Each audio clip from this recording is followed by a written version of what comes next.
Hello audience, আপনারা কেমন আছেন? আমরা দেখাবো লুবেটাস মডেল 254 জুকি। প্রথমত আমরা দেখাচ্ছি আপনাদের লকটা কিভাবে করে। আপনারা দেখতে পাচ্ছেন একটি দুই পাশে দুইটা আইকন আছে। টিভি বাটনটা দেখতে পাচ্ছেন, একটা টিভির মতো।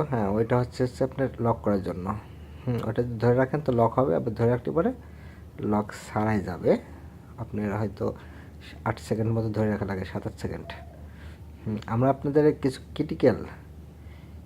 ক্রিটিক্যাল সমস্যা তুলে ধরার চেষ্টা করব। প্রথমত হচ্ছে আপনারা দেখতে পাচ্ছেন স্ক্রিনে, আমরা আপনাদের মূলত দেখাবো হচ্ছে এটা হচ্ছে প্রোগ্রাম করার জন্য।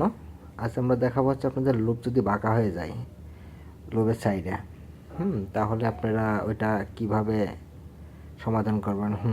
এই জায়গা থেকে আপনারা কম বেশি করতে পারবেন। যদি এরকম হয়ে যায় লুপ, আপনারা স্ক্রিনে দেখতে পাচ্ছেন, যদি এরকম হয় তো এই জায়গাতে বিআই থেকে আপনারা এটা ঠিক করতে পারবেন।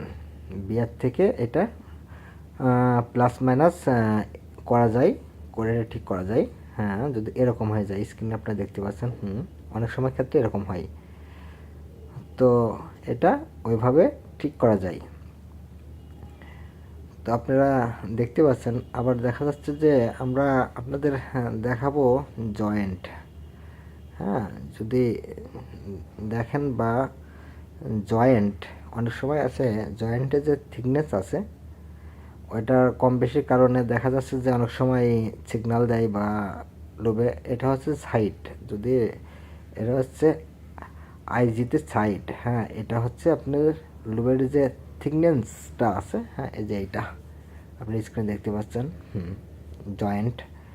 জয়েন্ট কম বেশি, জয়েন্টের এই জায়গার থেকে প্রোগ্রামের থেকে আপনারা জয়েন্টের মেজারমেন্ট অনুযায়ী বসায় দিতে পারবেন, কতটুক থিকনেস বা কতটুকু ওটার আউন্স বা মোটা। এই ক্ষেত্রে আপনারা এটা করতে পারবেন।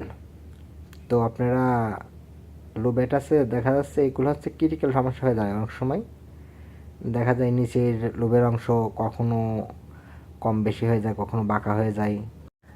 আপনারা দেখতে পাবেন প্যাটার্ন, মানে বারটেকের স্টিচ কত রাখতে পারবেন, এটা হচ্ছে তার উপর ডিপেন্ড করে। তো সবাই সুস্থ থাকবেন, ভালো থাকবেন। আল্লাহ হাফেজ।